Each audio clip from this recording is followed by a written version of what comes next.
Okay, good evening, everybody. We got a lot of good data to cover, so we're going to get started right on time. It's great to see so many people who are taking an active role in their health and trying to gather some information so you can make good choices.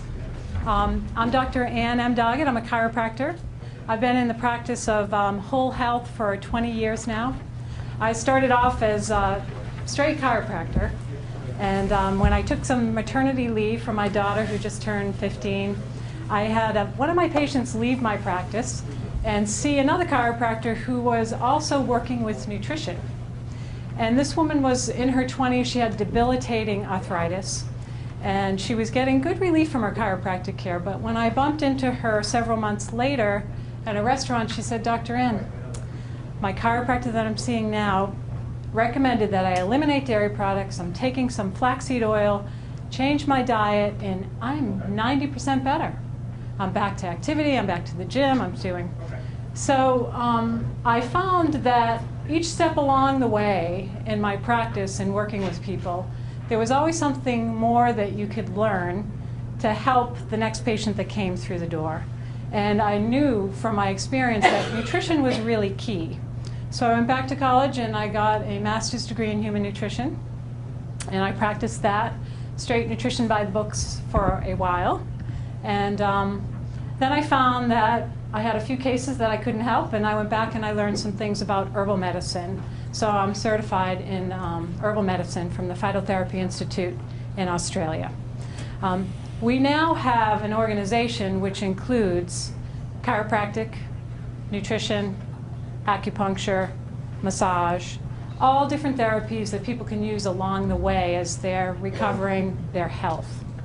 Because in fact, when we're born with a certain potential for good health that's based in part in genetics, but is affected greatly by the stress that we encounter. And we recognize in alternative health that stress can come in many different forms.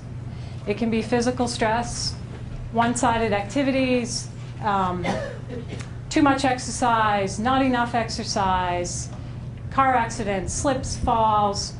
It can come from emotional stress, changes in job, unemployment, relationship changes, birth of a child, death of a loved one,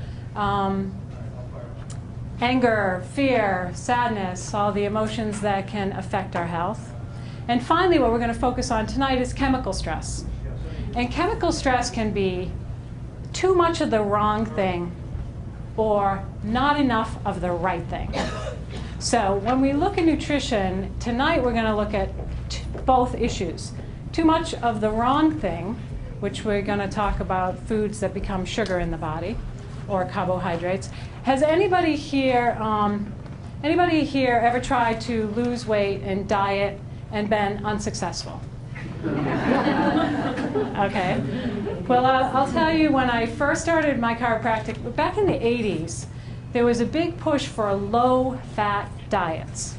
Okay, so on a low-fat diet, you would eat anything but fat. Fat was the nasty word.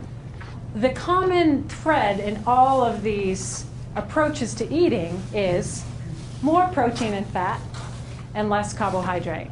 I'm going to show you some of what gets converted to sugar in the body in our food to give you an idea of carbohydrates and what they actually are.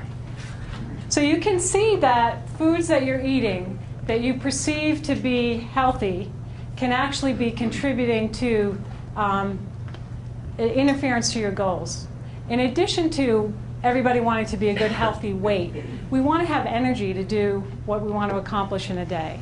And if you have this imbalance in how you're consuming food and the body is producing hormones that are designed to move the sugar from the blood and into your cells, those hormones also affect other things. We have a little chart here which shows the normal metabolism of sugar versus somebody who might have extra trouble metabolizing sugar, your carbohydrate addict. So normally what happens is you feel hungry, if you allow yourself to, by the way, and if you haven't dieted so often that you don't even know when you're hungry or not hungry. But a normal healthy body will feel a sensation of hunger And with that, they'll consume some food. If it happens to include carbohydrates, the carbohydrate in the food becomes sugar in the blood. That's basically the definition of carbohydrate. That sugar will not move into your cells unless you have a hormone called insulin, which is made by your pancreas. So in a good, healthy body with a good, healthy pancreas, you'll make some insulin, and the sugar will leave your blood and go into your cells. There'll be changes in brain chemistry. Part of those changes include release of a hormone called serotonin, and that makes you feel happy and satisfied usually. Sensation of satisfaction. Over time, there's changes in insulin to blood sugar ratio, and then you get your sensation of hunger again. Okay? If you are addicted to carbohydrates, and soon you'll get the chance to test yourself, what happens is you get the sensation of hunger, you eat the food becomes sugar, the pancreas makes too much insulin. Okay? Anybody in here have a family history of diabetes? Mother, father with diabetes? Okay? You are more prone to this problem than somebody who doesn't. And our children being born today, 1 in 25, 25% of them are going to end up with diabetes, 1 in 4 kids. And why is that? What do we think is a good healthy breakfast? A bagel. My kids still ask me for that. Can I have a bagel? That's sugar, basically. It's better than a donut, maybe, because there's no hydrogenated fat, and that's what we've been led to believe. But in this carbohydrate-addicted system, the insulin gets released into the blood. Too much insulin moves all that sugar from your blood into your cells. There's a lack of change in the brain chemistry, and there's a cycle that gets set up where you crave more sugar, partly because your energy is low. Insulin as a hormone is also pro-inflammatory. So that means that if you have arthritis of any type, your tendency for pain and inflammation is going to be greater with a carbohydrate-slanted diet. Insulin is also a fat storage hormone. When your body sees insulin, it says, I'm going to hold on to fat for dear life. If your body sees another hormone called glucagon, it tends to use that fat for fuel.